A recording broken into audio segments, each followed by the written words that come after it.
دیتی ہے یہ سگا بھتیجا ہوں آپ کا، لیکن سوتیلا کہتی ہے مجھے۔ ایزابیل نے دانت کھٹکھٹاتے ہوئے صدیقہ پر جھک کر اس کے کوٹ کا بازو پکڑا اور اسے کھینچتے ہوئے ڈائننگ روم میں لے۔ کیا مصیبت ہے؟ پہلے ہی وہ بہت سناتی ہے، تم مزید بکواس کرو۔ زیاد نے کمر پر ہاتھ باندھ کر اسے سخت نظروں سے گھورا۔ تم نے مجھے مجبور کیا تھا، میری کال نہیں اٹھا رہی تھی، لائبریری بھی نہیں آئی تو کیا کرتا؟ مجھے بتاؤ تم قیام سے کیوں ملی؟ اگر تمہاری یہی حرکتیں رہیں ایزا، تو کس دن بینکاک میں آگ کی طرح یہ خبر پھیلے گی کہ معروف بزنس مین ابراہیم والڈ کی بیٹی کئی ماہ لاپتہ ہونے کے بعد قتل کر دی گئی۔ خدا کا خوف کرو یار، تم نہیں جانتی کتنا بڑا ڈاکو ہے وہ۔ ایزابیلا چند پل کچھ کہہ نہ سکی تھی۔ اسے خاموش دیکھ کر زیاد کو اپنے الفاظ کے چناؤ پر افسوس ہوا تھا۔ اس نے گہری سانس لی پھر گویا ہوا اس بار لہجہ قدرے نرم اور آواز قدرے ہلکی تھی۔ ایزا، تم ابراہیم والڈ کی بیٹی اور اکلوتی بیٹی، کون جانے کب کون انکل کی کمزوری کا فائدہ اٹھا کر تمہیں ان کے خلاف استعمال کرے۔ تمہیں ان سب خطروں میں نہیں پڑنا چاہیے۔ وہ خیام، میں جانتا ہوں وہ انکل کا ملازم ہے، لیکن یقین کرو میں وثوق سے کہہ سکتا ہوں یہ شخص ان کی پیٹھ میں چھرا گھونپے گا جیسے اس نے بابا کے ساتھ کیا تھا۔ رکو زیاد، رکو، تم نہیں ملی میں اس سے، اور کیا تم مجھے یہ سب سمجھاؤ کہ کون ہے وہ؟ وہ اس الجھی ہوئی کہانی کو سن کر الجھن کا شکار ہوئی تھی۔ میں تمہیں کسی دن سب بتاؤں گا، سب کچھ، لیکن فی الحال برائے مہربانی کسی طرح کے بھی خطرے کو مول مت لو۔ اس قلم کی نوک کا پیچھا بھی چھوڑ دو، میری بات کا مان رکھنا ایزا۔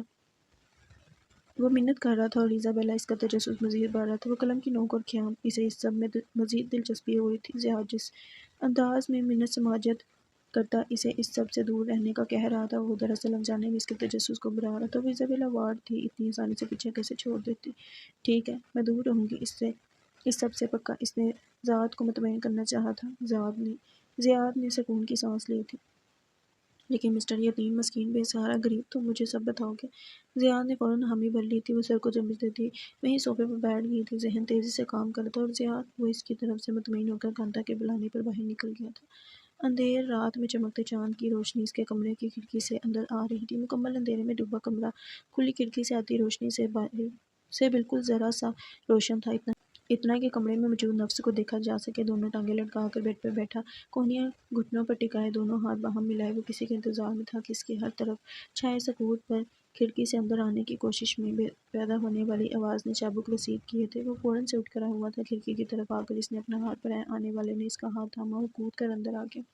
اس نے فوراً کھڑکی بند کر دی، کھڑکی پر پردے ڈالے اور سوئچ بورڈ کی تلاش میں نکلا۔ بٹن دباتے ہی سارا کمرہ روشنی میں نہا گیا۔ اس نے مڑ کر بیڈ کے پاس کھڑے اس شخص کو دیکھا جو سیاہ جینس پر سیاہ ہوڈی پہنے ہوئے تھا، چہرے پر ماسک لگا تھا، سر پر ہوڈ گری ہوئی تھی۔ یقیناً جب وہ اس طرف آ رہا تھا تو اس اندھیر رات میں اسے اندھیرے کا حصہ ہی سمجھا گیا ہوگا۔ کوڈ ملا؟ جندل کے سوال پر آنے والے نے اس بات میں ساری لائے، اپنے سر پر گری ہوڈ دائیں طرف سے پیچھے گرائی، ہلکے بھورے رنگ کے بال ذرا سے پھسل کر ماتھے پر گرے۔ اس نے ہاتھ بڑھا کر ماسک اتارا۔ جندل نے روشنی میں اس کا چہرہ دیکھا۔ وہ وہی تھا جو سمندروں کا عاشق نہیں تھا، وہ وہی تھا جو سمندروں کے لیے قابل عزت تھا، اور جو بیک وقت عربی اور مغربی حسن کا مجسمہ لگتا تھا۔ وہ خیام تھا، خیام حنفی۔ جندل اس کے گال پر خراشیں دیکھ کر مسکراتا ہوا بیڈ پر بیٹھا۔ خیام نے سائے ٹیبل سے ٹیک لگاتے ہوئے ہوڈی کی جیب سے ایک کاغذ نکالا۔ یہ دیکھو، ان اعداد و شمار کو حل کرنا ہے، یہ تعداد میں بہت زیادہ ہے، ہمیں جلدی کرنا ہوگی۔ وہ سائے ٹیبل پر رکھے کاغذ قلم کو اٹھاتا بیڈ پر جندل کے سامنے آلتی پالتی مار کر بیٹھا۔ جندل نے اس کے ہاتھ سے کاغذ لیا، پھر بغور اس پر لکھے اعداد و شمار کو دیکھا۔ کچھ دیر بعد وہ دونوں ذہن کے گھوڑے دہراتے ان اعداد و شمار کو حل کرنے میں مصروف تھے۔ 1 منٹ، 5 منٹ، آدھا گھنٹہ، 2 گھنٹے، 3 گھنٹے، اور دونوں نے راز پا لیا تھا۔ آدم، غروب آفتاب، سوموار۔ قیام نے نگاہ اٹھا کر اسے دیکھا۔ اتنی تعداد میں لوگ بینکاک کے بڑے شہر میں سوموار کا دن غروب آفتاب کے وقت کہاں موجود ہوتے ہیں؟ جندل نے سر کو ذرا سی جنبش دی۔